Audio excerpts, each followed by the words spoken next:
Hello, y'all. Today I'm going to be talking about convertible arbitrage. And this is the third video of my lecture series on options and using options to analyze capital structures and other financial instruments.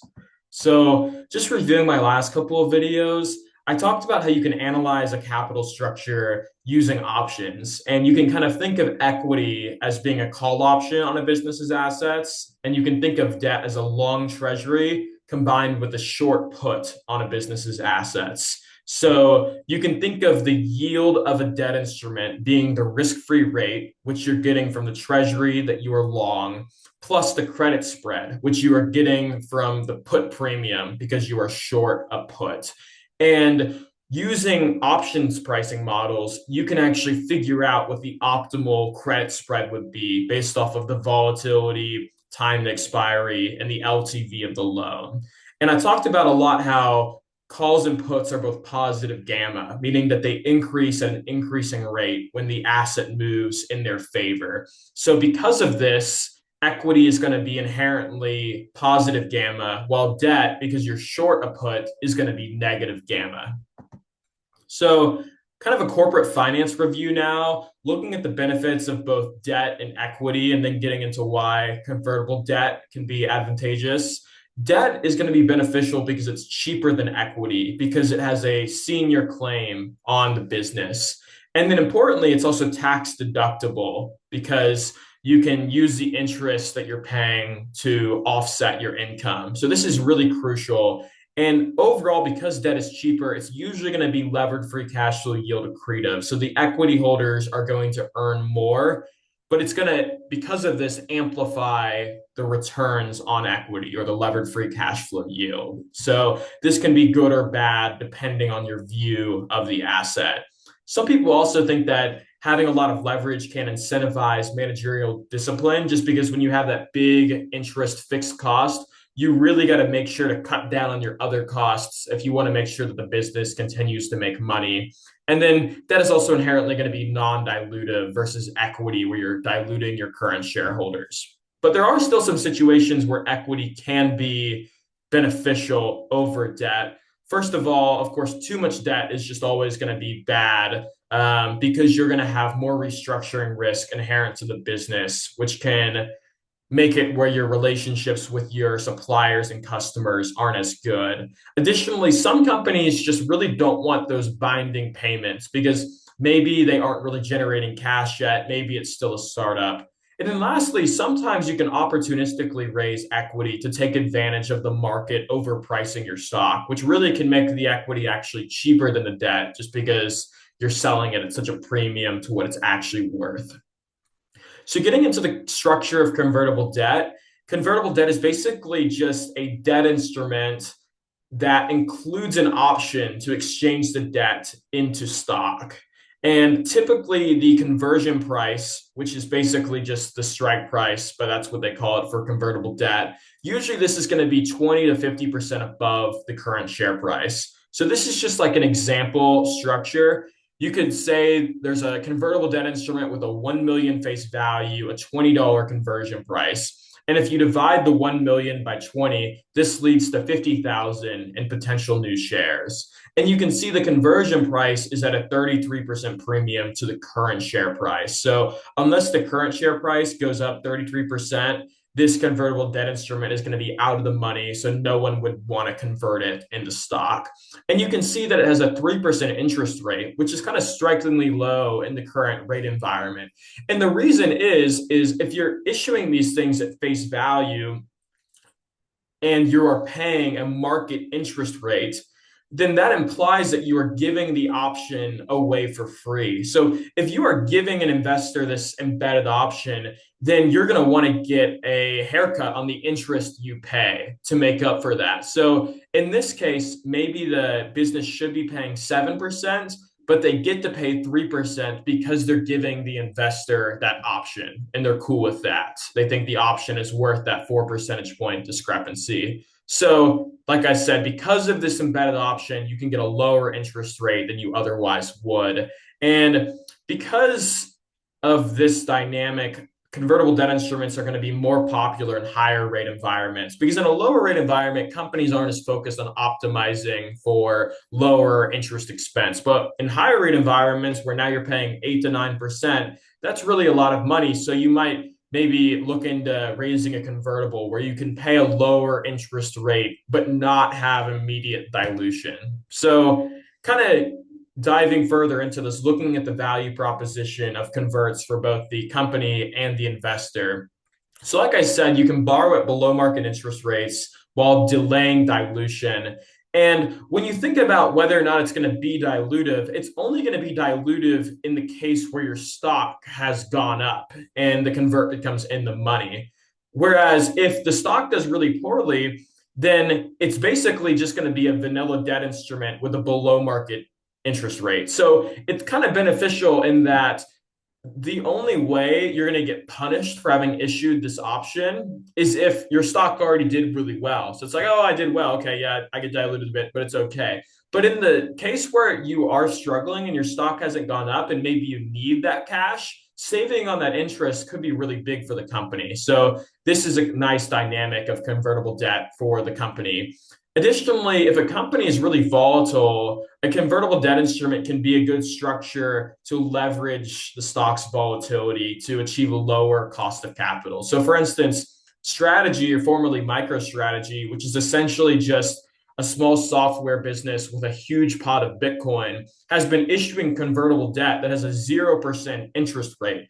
And I saw people on Twitter that maybe don't know a ton about convertible debt talking about how this is crazy. Like, how can the US government be borrowing at 4.5%, but MicroStrategy is borrowing at 0%? Well, it really isn't a free lunch because they're giving up that embedded option, which could be dilutive in the future. So this is an extreme case where there's so much volatility. And because of that, the embedded option is worth so much that the company can save a ton on interest. So that's the company's value proposition. Now looking into the investor's value proposition, this is kind of a nice instrument in that you have the debt-like downside, but the equity-like upside.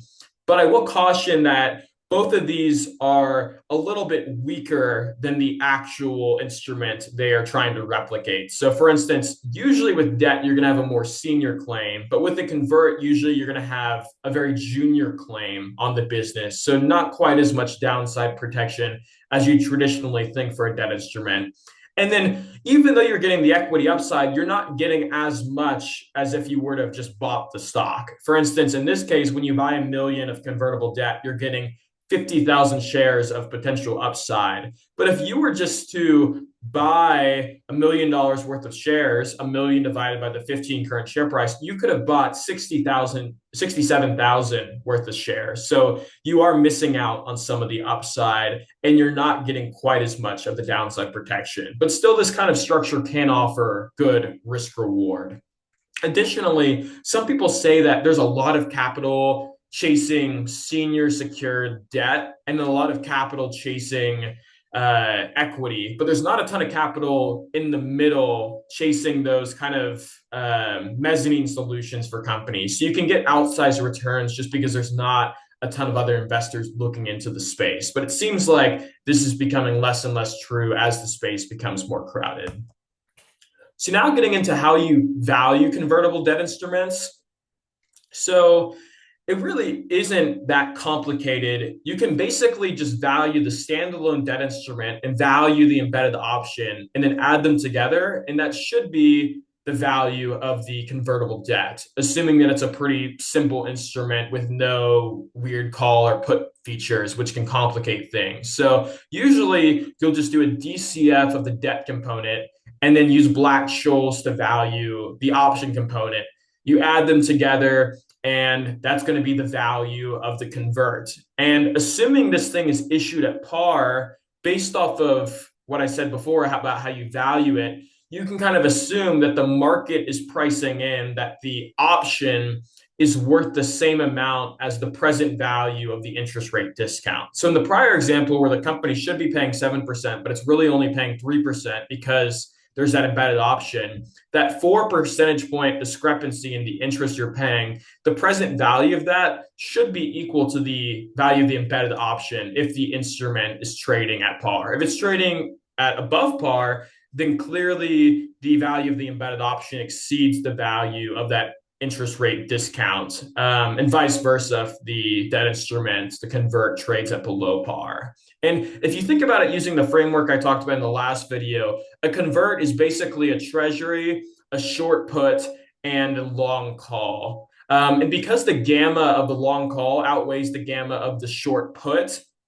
you are going to typically have this instrument being long gamma, except in the case where it's extremely out of the money. And in that case, it behaves more like just a vanilla debt instrument. And you can see this using the graph on the right. You'll remember if something has a positive second derivative, the graph is going to look like a smiley face. If it has a negative second derivative, it's going to look like a frowny face. And you can see on this line here, the top one, that it's usually a smiley face, but then as the stock goes down, it starts to look more like a frowny face. So concave down, or negative convexity, or negative gamma, whereas positive gamma when it's a smiley face. So getting into the mechanics of convertible arbitrage. Convertible arbitrage is basically a way to take advantage of the embedded option being underpriced by the market without taking any directional exposure on the business. So to do this, you go long the convertible debt and short the same company's stock. And just a fun fact, this is how Ken Griffin got his start investing in his Harvard dorm room, which is pretty funny.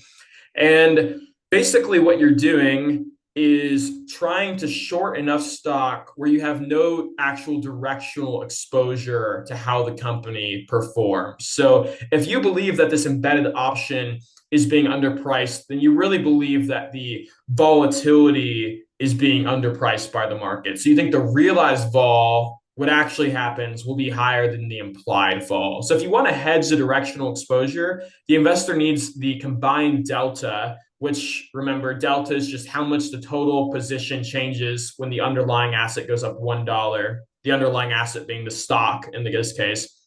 You need the delta to be zero. So if you are long a convertible debt instrument, that is always going to have a delta of somewhere between 0 and 1. It's going to be higher the more in the money or closer to in the money the debt instrument is. Whereas the stock, because it is the underlying asset, is always going to have a delta of 1, right? Because the delta is how much the position changes when the stock goes up by 1. So when we're looking at the stock, of course, the stock's going to go up 1 when the stock goes up by 1. So what you're kind of trying to do here, like I said, is hedge out the delta. So you need to look at the hedge ratio, which is the convert delta divided by the stock delta of 1 to figure out how many shares of stock you should short. So in this case, if you're long 10 shares of convertible debt with a delta of 0.6, then you need to be short 6 shares of stock to have a 0 delta. And then as the stock moves up and down, because delta is not static, it changes, you need to rebalance the position as the delta changes, which is due to the gamma, the second derivative of delta. So for instance, let's say the investor is long 10 shares in convertible debt with a delta of 0.6. It needs to short 6 shares, like I said.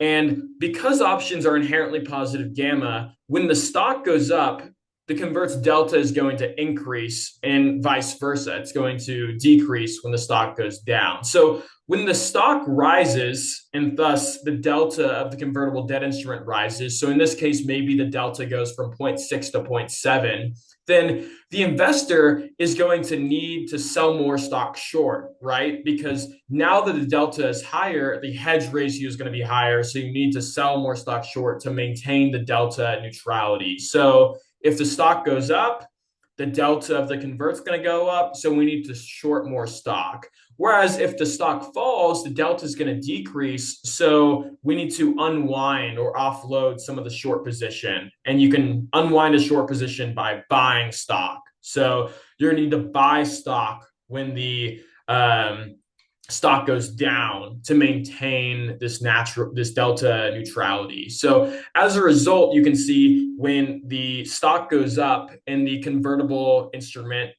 has its delta increase, we're going to need to sell stock. When the stock goes down, we're going to need to buy stock to maintain this delta neutrality. So because of this, we're going to remain delta neutral the entire time, but we're going to profit from buying low and selling high as we're rebalancing. So this is where you're really going to be making money, and you're taking advantage of the volatility being underpriced, because the more volatility, the more you can profit from buying low and selling high throughout the period as the instrument bounces around. So it's a little bit complicated, but I'm going to give this example and walk you through it. And before I do that, here's just kind of an analogy. Let's say that I own a beach and I sell umbrellas as a hedge in case it rains.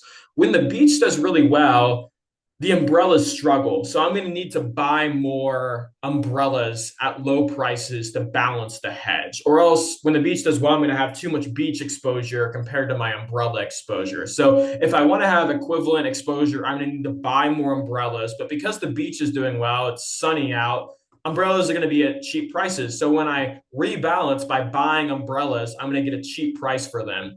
Versus when the beach struggles, so it's raining a lot, and the umbrellas are doing well, now that the beach asset has gone down, I need to sell off some of my umbrellas to remain the delta neutrality. So I'm selling off umbrellas at high prices when it's raining. So even though I'm kind of delta neutral the whole time, I am profiting throughout the period by buying umbrellas at low prices and selling them at high prices, because that's just inherent to the rebalancing process. So you can kind of think of your profit from this as being the time value of the option at the end of year one, plus the profit from this gamma harvesting, which is what people call this profit from the rebalancing, minus the time value of the option at the beginning of year zero. So you're really not exposed to the actual underlying asset. So the spot and strike are irrelevant, but all that is really relevant for you is the time value of the option. So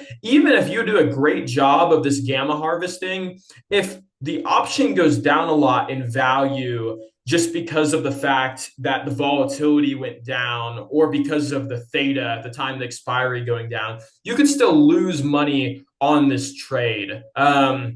So like I said, the main determinants of the time value of an option are the time to expiry and the implied volatility. We don't really know what's going to happen with the implied volatility if we do this trade for a year. But if we do this trade for a year, then theta, which is that time decay component, is going to bring down the time value of the option naturally, just because options are worth more with more time. So if a year goes by, the option is going to be worth less just because of that. So you can kind of think of the return from a convertible arbitrage trade being the profit from the gamma harvesting minus the theta decay. So the option going down in value because of the fact that time has gone on, plus or minus the vega impact. Just what is the implied volatility at the beginning of year one versus at time zero. You can kind of think of that as like the terminal value for a DCF. You don't really know what it's going to be, but if you are bullish on volatility in the interim, so your cash flows like in a DCF are good, you'd hope that the terminal value would also be strong. There'd be a lot of vol priced into the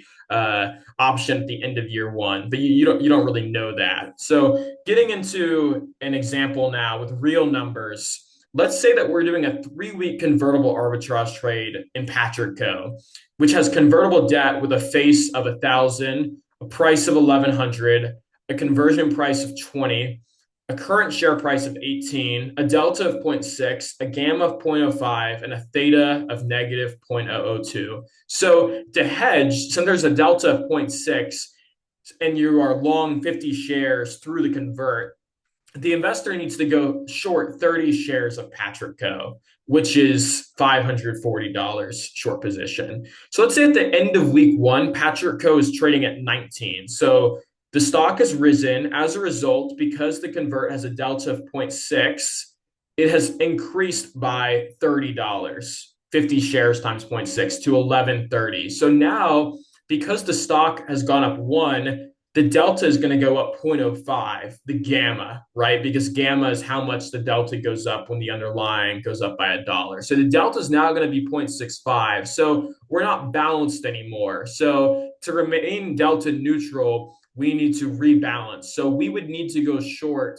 2.5 more shares of Patrick Co., right? Because now the gamma is 0.65 times 50 shares. We need to be short 32 and a half shares. So we need to sell short 2.5 more shares at $19. So 47.50 to remain delta neutral. So you can see the stock went up and I sold more shares short. And now let's say at the end of week 2, Patrick Co is back at 18. So the convertible is back at 1100 where we started. So now to rebalance, we need to buy 2.5 shares to unload or offset the short position. So basically, we need to go back to where we were just short 30 shares. So to do this, we need to buy 2.5 shares at $18. So we are going to buy 2.5 shares at $18. And then let's say now another week goes by, Patrick goes back at 19, so the convertible's at 11:30 again, and it's only a 3-week trade, so we close out the position. In total, we made $30 on the convertible debt instrument. But because we were delta neutral the whole time, we lost all of that on the stock because the stock went up over the period and we were short it. So we lost $30 there because we were initially short 30 shares, went up $1. But we made money on this rebalancing because remember, in the middle of the period at the end of week 1, we sold 2.5 shares short at 19 and then bought the shares back at 18. So we made $2.5 by rebalancing, which you're always naturally going to do with convertible debt because you are selling shares when the stock goes up and buying shares when the stock goes down. But of course, we lost money on the theta decay because you have 21 days, 3 weeks times 0.002. So you should, in theory, have lost 0.042 on the theta decay. So in total, you're making 246 on this trade, assuming, again, the implied vol at the beginning of the period and end of the period are equal. You could make a lot more money if the implied vol after these 3 weeks of a lot of volatility is really high going forward. And you could also lose money if the implied vol has gone down a lot after the 3 weeks. So it's kind of like the terminal value when you're doing a DCF. So this is kind of how you can think of it. So I recommend just watching that again if it didn't make sense. But the key reason you're making money here, again, is that you are rebalancing. And because of the fact that there is the positive gamma, you are going to be buying low and selling high. So you're going to be making money rebalancing, taking advantage of the volatility. So you want a lot of volatility because you can do more of this buying low and selling high throughout the period of the trade. If there's almost no volatility, the theta is going to outweigh the rebalancing profit. So that's how you can lose money on the trade. So this arbitrage is really just kind of a hedged way to take advantage of the embedded option of a convert being underpriced. And the mechanics of this buying low and selling high are allowing the investor to harvest gamma, similar to the umbrella analogy where I am buying umbrellas low and selling high while I remain the delta neutrality to the beach asset I own. So this is definitely not always going to make you money. Like I said, if for some reason the time value of the option goes down a lot, not just because of the theta decay, but also because of the implied vol at the end of the period being below what it was at the beginning of the period, then you can lose a lot of money. Additionally, if the credit quality of the company goes down a lot before the investor can rebalance, you could lose a lot of money as well. Additionally, if the theta decay outweighs the gamma that is harvested, then you're going to be losing money. If there's not that much volatility and you're losing money every day on the theta, but not really harvesting much gamma, you could lose money. And then also, this trade is going to be heavily dependent on your brokerage terms, such as the cost of borrowing on your short, the short rebate you get from your cash collateral, and then how much capital you actually have to put up for the trade. Because, in theory, this should be a pretty low money trade just because of the fact that you are long and short. When you're short, you are getting money, which you could use to go long. But of course, the brokerage is going to make you put up some capital. So the amount of capital you put up is going to affect your rate of return substantially. And you might be thinking, what if you short the convert and long the stock? This would be a negative gamma trade, right? But you could still make money on it if you think that the implied vol is higher than the realized vol that will actually happen. So you would think that the theta decay would outweigh the money that you lose rebalancing. Rather in this case, which I talked about, you're making money rebalancing, losing it on the theta decay. This would be the opposite. But this trade's really not that common because it's kind of hard to short convertible instruments. But I will in a future video talk about how levered ETFs are a very similar dynamic to if you were short the convert and long the stock. But I hope this was helpful for y'all. Thank you very much.